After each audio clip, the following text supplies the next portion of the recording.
Hello, hello, and welcome to the Sunshine Study. It's joyous to be with you.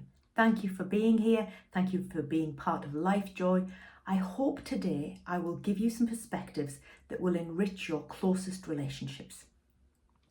I work as an author and a life coach, and I spend a huge number of hours with clients trying to work out the next wisest move in their relationships, in their work, in their lives, in their health, and in their sadnesses and sorrows. And all of that creates more opportunities for joy. And that's what we love. We love joy. We love hope, we love courage, and we love wisdom. So these are my top tips for closer, better relationships. Now, the title of this video was a little bit controversial. Is that compromise is good? Or is it? Now, here's the thing. I don't use the word compromise very often. I choose my words and language as carefully as I can.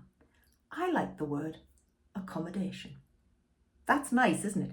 Especially with I would say, the closest relationship that you have. And whether you're in a partnership, a marriage, a sibling, a parent, a cousin, a friend, a blended family, wherever you are in that, as a parent, as a carer maybe. But we are always looking for accommodations in life. It's a place to reside, a place of comfort. But a compromise feels like we've given something up, and that jars a bit sometimes. But an accommodation is a settlement, and that's really a lovely thing, I think. So think about your relationships as seeking accommodation. There's the thing. And here's a lovely thing.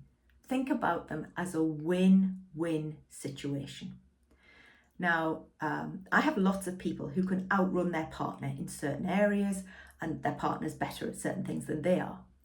But you don't want to crush somebody. You don't want to win at their expense. If they are your beloved, you want them to prosper and do well. So think about accommodations and win-win, about how you can both have a bit of what you need and desire. Now, that doesn't mean that somebody gets everything they want all the time. It's not always possible.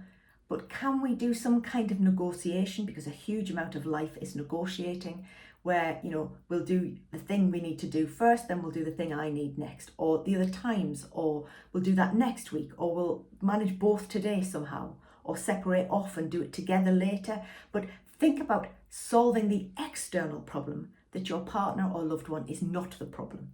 Now, they might be, I'm not unrealistic, but if you're two brains, two eyes, two sets of ears, and hopefully a kind mouth, then you are being at your most productive. So think about what you can both do to solve the problem, because life will be full of challenges. It may just be timings, it may be too many demands on you, the great privileges of pressure, but it also may be really difficult things about how you manage your time, energy, relationships, and commitments and demands. So if you're both pooling your brains on it, you are solving it externally and not attacking each other. Now, here's a really powerful line in enriching your relationships. And in one of the counselling courses I did, a huge amount was on marriage and partnership and family structures. And I learnt a lot in that course, but the real sentence that came out of it that wasn't actually taught, but my reflection gave me was, what's my part in this? Now, that takes some humility, because often we think it's all your fault. If you just did this and you were more like me, or that voice goes up, doesn't it? But what is my part in this? This is the humble, wise, brave question. Have I been rash? Have I been quick to judge? Have I attacked?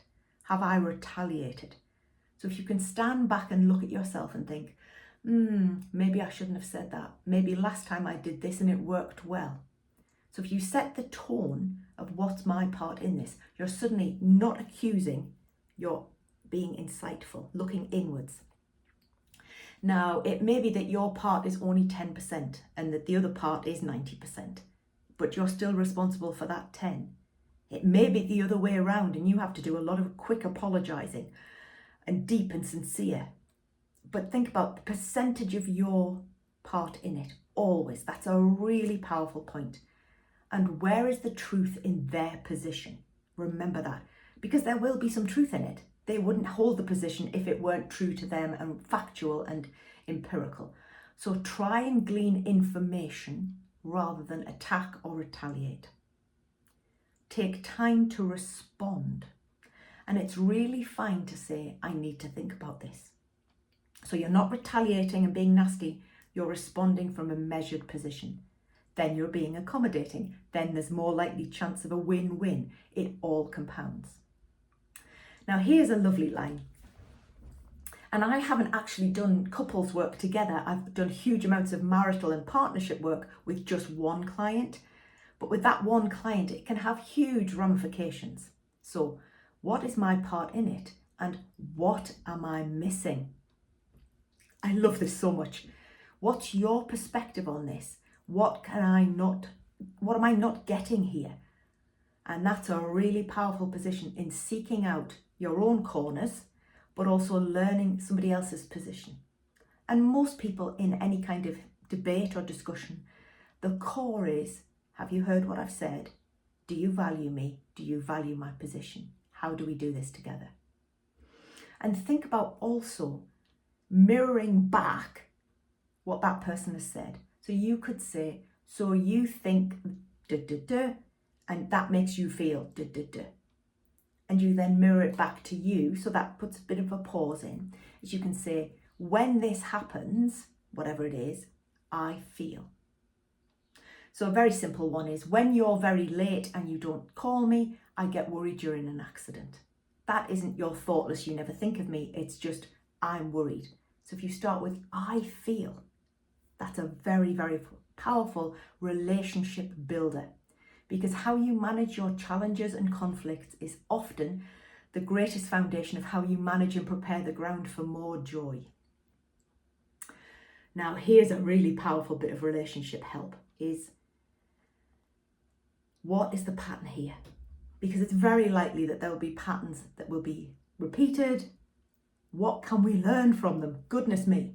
Look all the time, examine your own behaviour rather than somebody else's. If you look first within, you are much, much more informed and much more likely to be measured. And then finally, remember that most people are doing the best they can. And sometimes they get in a muddle or a mess or a blunder, or just something lands on them.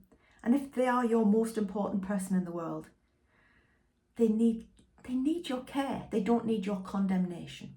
And when we apologise sincerely, and often repeatedly, when I was a little girl, I used to just apologise a few in advance so I'd have some in the bank. I always think that's quite funny now, quite insightful. But if you think about that, is what we're really saying is, am I lovable? Do you love me? Do you see me? Do you see my good intention? Do you see my vulnerabilities and pain? And are you respecting them? And all of that comes beautifully back to the thought of accommodating each other, helping each other grow, helping each other mend. Because often the most precious people in our lives bring up our issues, don't they? They bring up our stuff, they trigger us. But that's there to be mended. It's come up again, like a weed in a garden. It just needs teasing out. A weed is a plant that is just in the wrong place, and it can go in the compost or the bin. But remember, it constantly needs tending, and sometimes saying thank you and managing and trying to do better next time is the greatest act of love we have. So please, please, please subscribe and like and leave us a comment. Give us your best relationship advice lines. But also remember this: faith, hope and love hold us together, but we've got to work to keep them together. Take care, my friends. God bless. Be safe. See you next time.